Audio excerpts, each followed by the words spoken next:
Thank you for attending this session regarding our animal shelter. We're really proud of our progress that we've made over the years trying to save animals' lives.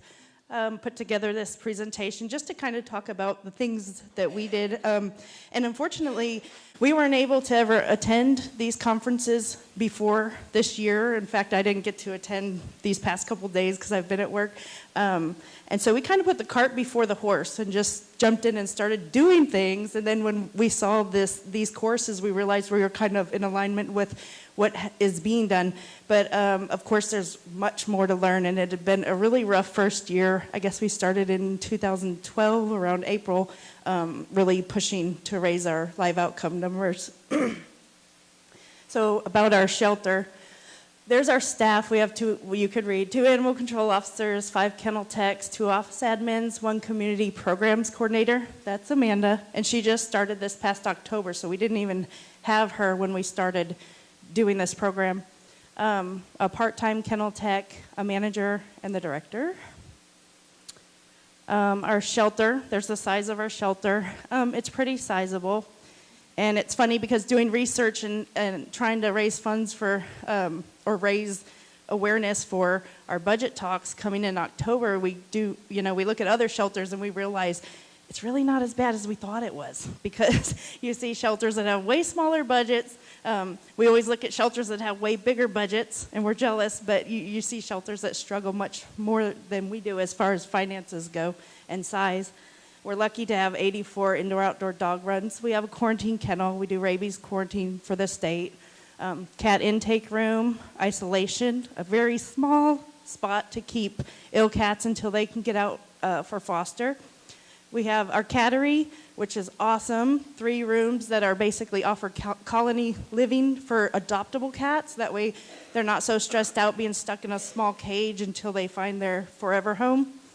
And then we have a feral cat enclosure, and we'll talk more about that later. That's new. I think we've only had that about 6 months. So that was a huge instrument in helping to increase our live cat outcome. And then our population, just so you know, is about 75,000 people. The county's 896 square miles, mostly rural, and we have 3 incorporated cities, Bastrop, City of Bastrop, City of Smithville, and City of Elgin. And all 3 of those cities contract with our shelter to bring their animals to us. Here's basically the graph. Our margins are a little off. Sorry about that. You can just see just a basic overview, our intake totals, and this is just dogs and cats, so of course doesn't include any wildlife that we had to handle. Our adoptions, you can see the difference. Transfers, rescues, return to owners, and then of course the euthanasia numbers. Again, I'm sorry that's a little wonky, but I think you can read it. So you see in 2010 it was 56.7, and then now we're down to 5.3 last year. And so, of course, we've only been able to do that really with the help of volunteers and fosters and rescues. Oh, and that made our cats happy and made them dance, right? He looks a little scary. So I think just important, of course, this conference teaches you way more than I could ever teach you, but I think it's really important to declare your mission to become a no-kill. And even if you don't do that publicly, you of course have to make sure you have the right people on board. And when I came back to the shelter in 2012, it was kind of hard, and I still battle sometimes certain people's paradigms as to how animal control used to be and now how things are as far as trying to save lives. And that it's actually the right thing to do and the responsible thing for us to do as people is not just discard animals because it's scared, or obviously for behaviors or medical issues that can be helped. So you just declare, this is the road we're going down, and you could start by developing or editing a current mission statement, gain the support of your superiors, which is very hard to do sometimes, but you just have to, of course, try to teach them what's in it for them and how it benefits them, whether it's, cutting down the cost of running the shelter by doing this program, or, whatever things you can come up with basically just to teach your superiors, whoever that might be, commissioners or city mayor or whoever you work under, the benefits of doing this for them. You make clear to your mission statement to your staff and volunteers and public. The big thing I always say is start somewhere, get nowhere. I mean, because that's just obviously basic science, right? I'll never get to that table if I don't take the first step. Or, if I just stand here, I'm definitely not going to get anywhere. We all know that. It's a very simple principle. And I say that because there are some places that I know we were one of them that think, I don't even have $1 to spend in this program. I've argued with volunteers over finances because it's, they say, well, why can't you do this? But it's when it all comes down to it and you start crunching the numbers, you can figure out ways to make things happen. But that's, of course, with the help of the public again. So start small if need be. Same thing, however, expect huge, because you are going to get big results. Don't be afraid to contact social media newspaper. And I know definitely for a lot of animal shelters, I'm not sure who's all in here or if you're from a small shelter, sometimes it's scary because you know that you're the face sometimes of the high euthanasia numbers. And so people are already looking at you saying, you do this, how are you going to preach to me about saving animals? And you just really have to block out the naysayers and decide, well, my mission is still to save animals, so I'm going to do this. Don't be afraid of people coming back to you in the media and giving you the hard questions. Why is your euthanasia rate so high, but you're trying to say you're saving animals? Well, that's what we're trying to change. Because you'll get the critics out there, that kind of try to attack you because maybe you do have a high euthanasia rate at your shelter right now. But again, you have to start somewhere to get there. So, of course, dedication, just be committed to it. Once you decide this is what we're doing, don't stop. Just keep on doing what you're doing. So the foster program, we had, I guess, some kind of foster program, but it was, there wasn't any design to it or anything like that. So these conferences and classes, of course, that set you on the track to really put together a good program is a good thing. Of course, that's why you're here. If you build it, they'll come. Even if you don't have one and you can't even foresee how you're going to make it happen or you don't have the staff to make it happen, you just do. You just start somewhere. And if it's with one person or two people and tell them what you need, then they're going to come help. And so after this, I'm going to give it to you. Okay? I just wanted to show you we have, of course, transport teams, our cat people. We have people that give rides. Chris and Dana Lee's one of our people that we call, if we have a parvo dog, they have a parvo vehicle that they, makes it sound like a really ugly vehicle. But no, they had a parvo case in it unexpectedly, so now they're a parvo vehicle. And transport. Just to interject for a second, all of these guys are also some of our biggest fosters. They foster multiple cats, dogs, puppies, sick, injured. Without these guys, we couldn't do any of what we've done. And again, it's start somewhere, get nowhere. These people just came on board and said, hey, I love Terry Lynn, I love cats. What can I do? Christine down there, same thing. I love dogs. I'll transport, I'll pick up, I'll take care of your medical cases. Crazy Anna, she can do a little bit of everything.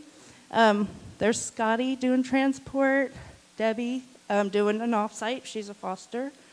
Another Elisa doing an offsite.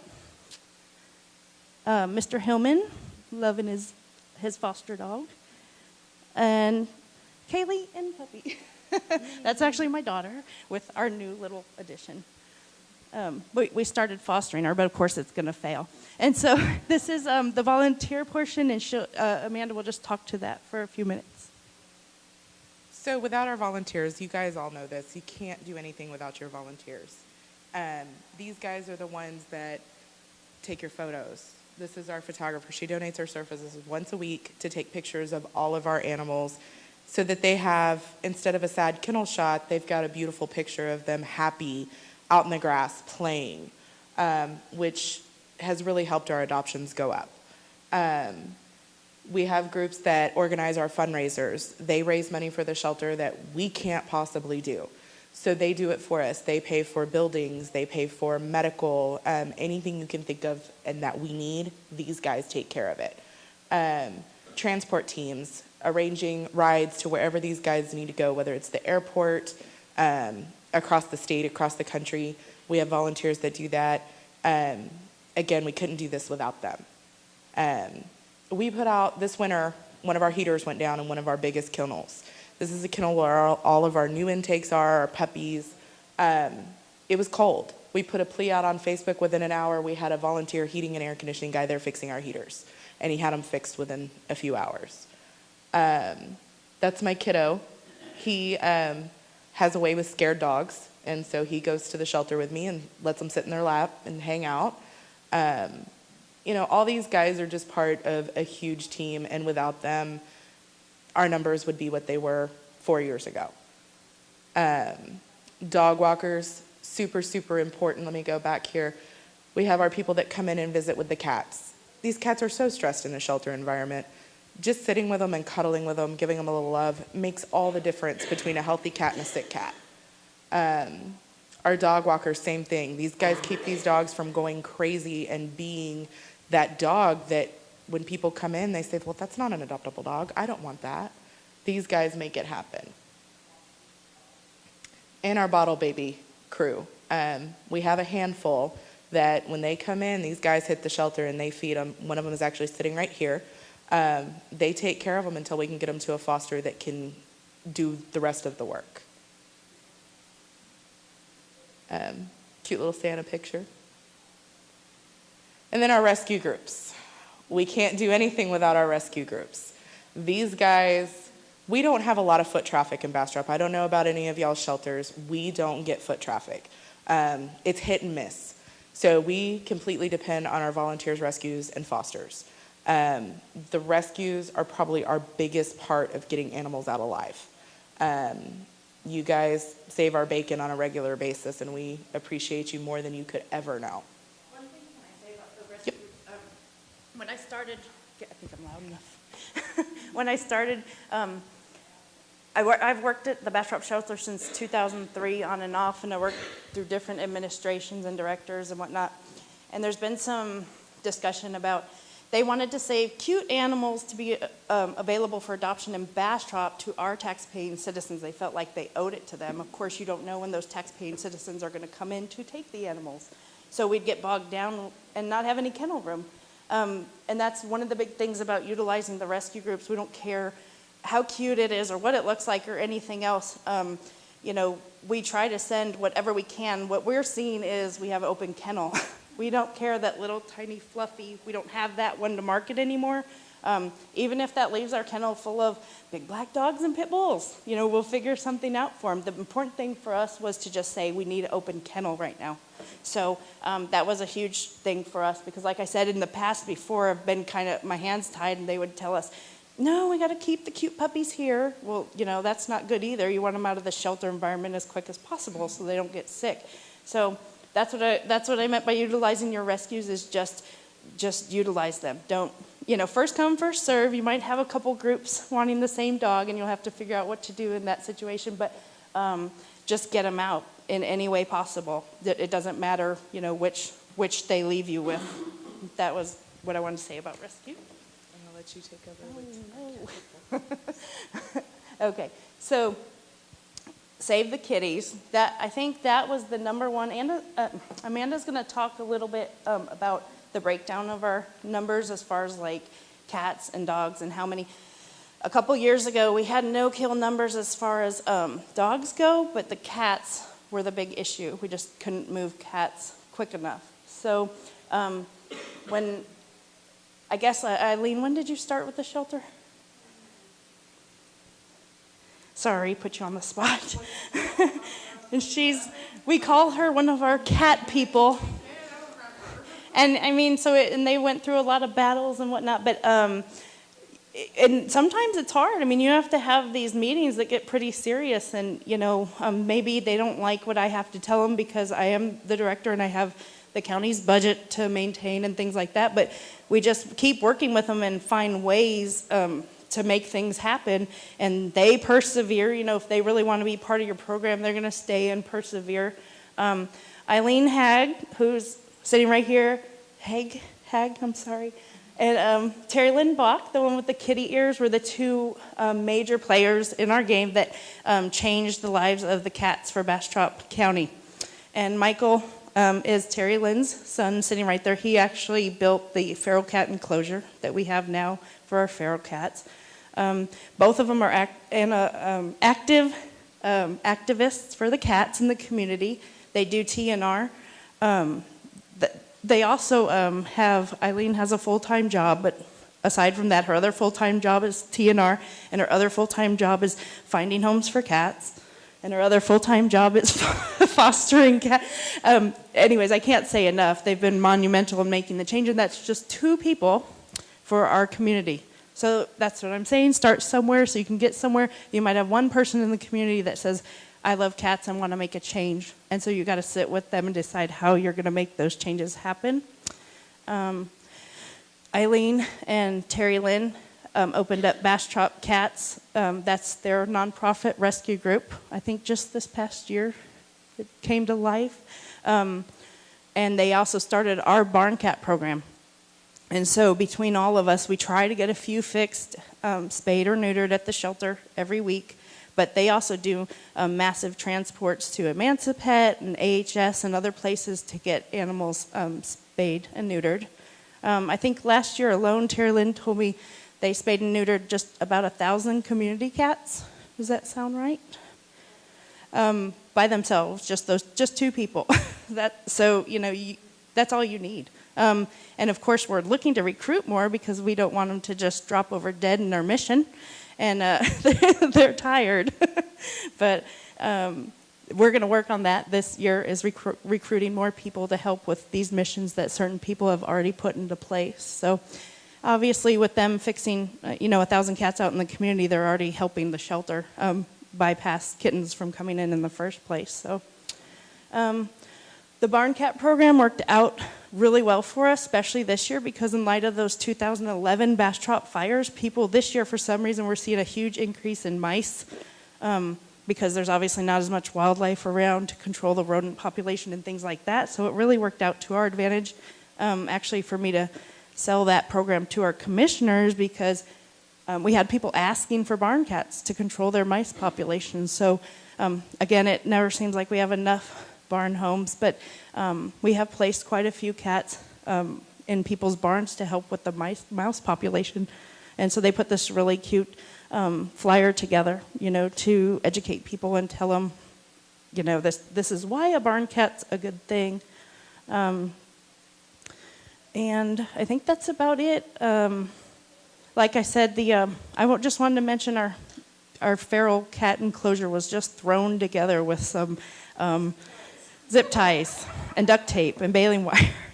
And that's, again, start somewhere. Just do something. It doesn't matter how you do it. I mean, you got to start somewhere. So Terry Lynn's son, happened to be the muscle for me and putting it together. And even still, he comes and he'll kind of get corners fastened down again every now and then so cats don't escape. But the bottom line is, if you don't have a lot of dollars to do this stuff, you don't need that. You just need to find a couple people to get programs started that have the same passion as you have. And just to kind of touch what Erica was saying, it doesn't take a huge army to do this. Of course, we'd all like a huge army because, who wouldn't want more help? But these guys, and I say these guys, did it with just a handful of people. They took our numbers from outrageous euthanasia numbers to a little over 5%. That's a huge difference in 4 years. Just to kind of touch back on what it was like, in 2010, we took in 1,787 cats. Of those cats, 1,300 were euthanized. That's 76%. This year, we took in 1,538, and you can see that decrease in intake thanks to these guys out TNRing and really educating the public on spaying and neutering. Of those 1,500 cats, 53 were euthanized. We were down to 3.45% euthanasia rate on cats this past year. Same thing with the dogs. In 2010, we took in 2,500 dogs. Of that 2,500, 1,107 were euthanized. Last year, we took in nearly 3,000. It was 2,997. 180 were euthanized. We were down to 6%. We did it with a small army. I mean, without our rescue groups, if you guys aren't reaching out to your rescue groups, by all means do. They're going to be your biggest supporters.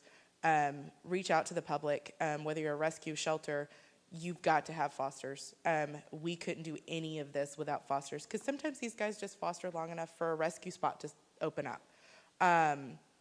You know, that saves the place for another animal that's going to need that kennel.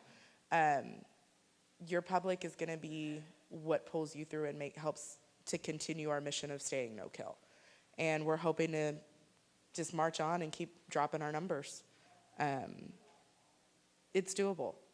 There's no reason these dogs and cats should be dying in the shelter. Not when we can find them places to go. There's no reason. And I don't think we're prepared to do that anymore. So I'm lucky, I'm blessed. I have a boss that is all about no kill. So, you know, if you don't have that, fight for it. Fight for change. Make it happen. Don't go in there negative, but talk to people. Get the education. Educate them about what it means to be no kill. It just takes all of us doing the right thing.